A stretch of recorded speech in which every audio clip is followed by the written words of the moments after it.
took me 27 years to figure out what I'm going to tell you in just a few minutes. It's been a beautiful journey, but also a journey of me understanding what exactly am I here for. And this is a deeper video. It's not really about fashion, it's not really about style. There may be little glimpses of that in this video, but this video is truly about making you feel better about where you are at. You know, maybe sometimes we are feeling inferior to where we're at. We are comparing our lives with other people, not knowing certain basic things, that no matter what you do, the things that you're supposed to have would be given to you at a certain time in life. And we're always thinking, why are we not there yet? And I was in a similar boat even up until 6 months ago. I was constantly questioning, why do I not have those things? I am trying so hard, I'm doing every single thing, but I'm still not where I really want to be. But the moment I realized that maybe it's not about those things, it's really about me creating, that's when everything started to change for me. And this is so beautiful. I moved country when I was only 18 years old. I was just sent to a country I didn't even know existed. I'm so guilty of that. And when I came here, even though I didn't want to leave my own country, my entire life changed. And that brings me to my very first point, that you may not know the outcome. You don't know what the outcome of your life is going to be. And that is the most beautiful thing.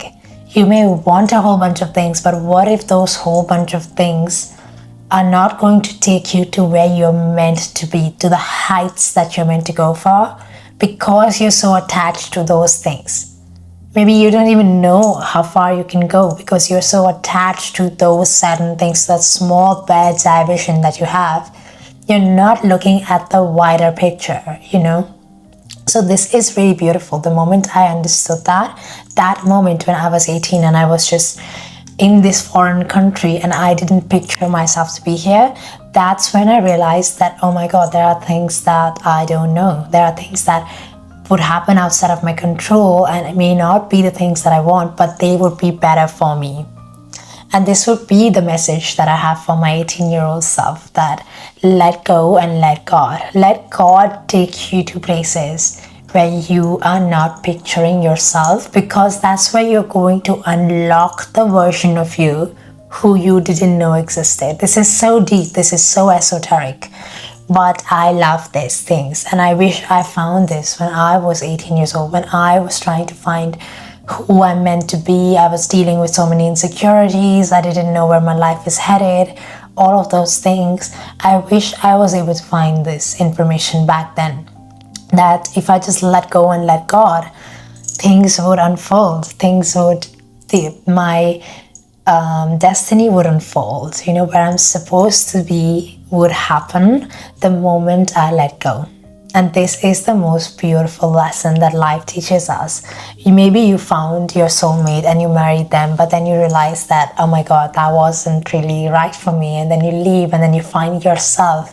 And that is the beautiful journey that God is taking us. But we are so fixated on it needing to go a certain way that we are missing the picture. We're missing that beautiful essence of life, which is to create, to add value.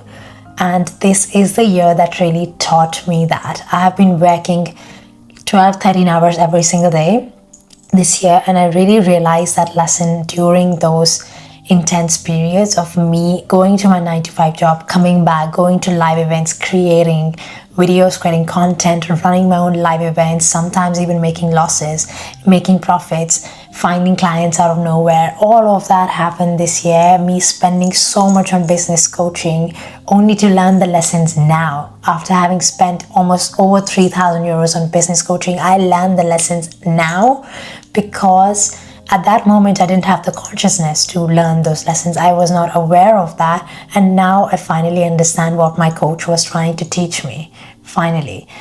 And it had to happen like that. It had to happen in my own awareness. It couldn't have happened when I was trying to figure it out with that resistance that every single month I have to pay my coach, I have to learn the lessons now, I have to learn the lessons now.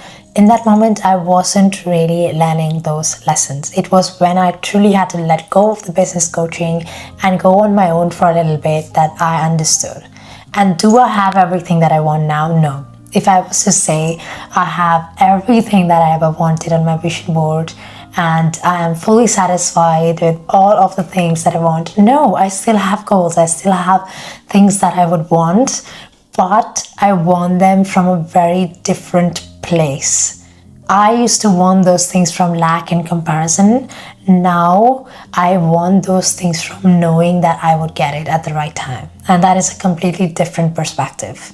That is a completely different way to approach things than wanting something from a state of lack, from a state of resistance, that I really, really want this. If this doesn't happen, then everything is collapsing. If you want something from that perspective, from that state of consciousness, things are going to be very difficult for you because you have so much resistance. There's no way God or universe or anyone could give you those things because you have that inbuilt resistance that it needs to go that way only.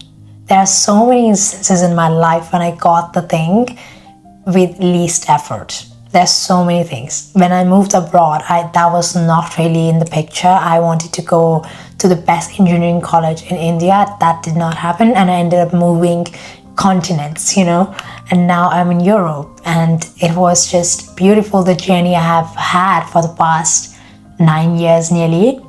But I wouldn't have been able to picture all of that back then.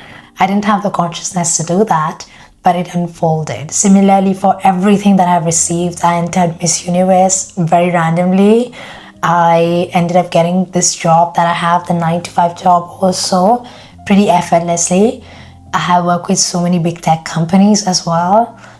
Starting this channel was also very random as well. All the things that I have gotten have kind of happened very effortlessly. Yes, I've had to put action, but it wasn't from a state of trying too much. And that is still something I'm learning, because there are certain things that I would want, and if they wouldn't happen, I would have this resistance or understanding or trying to figure out why is it not happening, but maybe it's not supposed to happen that time. And that is something I'm embodying now. And this is the most beautiful thing that you could embody. If you could really just sit and accept your situation now, and really just sit with that. Okay, I'm not with my dream partner. Okay, maybe I'm not doing my dream job. I'm still trying to figure out. Maybe if you could just sit with that feeling wherever you are and unravel that. Okay, what could be my next step? What could be my next step now if I'm in that situation? And then when you approach your situation, it's completely different from approaching it. No, I need to figure it out. I need to do this is the only job that I could have. From that perspective, if you're approaching it, it's going to be so much more resistance. You may still get there, but the resistance is going to be there. And this is something I've used on my coaching clients also. Whenever they are also having these type of things, I use this method with them. But one thing all of this taught me was knowing what I'm here for as well. For me, it's truly creating. I love creating. Even if it's in my 9-to-5 job, creating value, creating connections with people. Here, creating value with my content. I love creating. And to me, the bigger perspective on creating is that if I die, the creations that I had, the content I created, the events that I created, everything that I created is still having impact on the other people. And the content is almost immortal. It's always going to be there. It's always going to be circulating. It's always going to be helping someone. It's always going to be bringing a smile on someone's face. And that to me gives me a bit more meaning in my life. Even if I may want a whole bunch of materialistic things or a whole bunch of goals and aspirations that I have, if I just keep creating, I know I will get there. So it's, for me, creating is above everything else. And because I know my own, the fact that I will not be here forever, but my content and my creations are always going to be there, that is the most beautiful thing for me. And in that moment, in that phase, if people judge me for that, it's fine. Because it doesn't matter, right? It doesn't matter, as long as I'm adding some value to anybody, to even one person. It doesn't matter what 99 people think of me if that one person benefited from it. And that is the beauty of it. If you just step into that knowing that you're here to create. And creating is just different for different people, right? Maybe creating for you is creating content, let's say. Maybe for you it's creating children, it's creating money. It could be so many beautiful things, but the moment we understand we're here to create, it just becomes so much more fun than trying to, chase outcomes. And I'm not here to say that I'm not going to chase outcomes. I still want the things that I want, but now it's releasing that resistance to how I would get those things. And that is beautiful. That is magical. And the moment you start to embody that, things change. I hope you enjoyed this short 11-minute video to really start to understand how the 27 years of knowledge that I had could change your life. See you in the next video.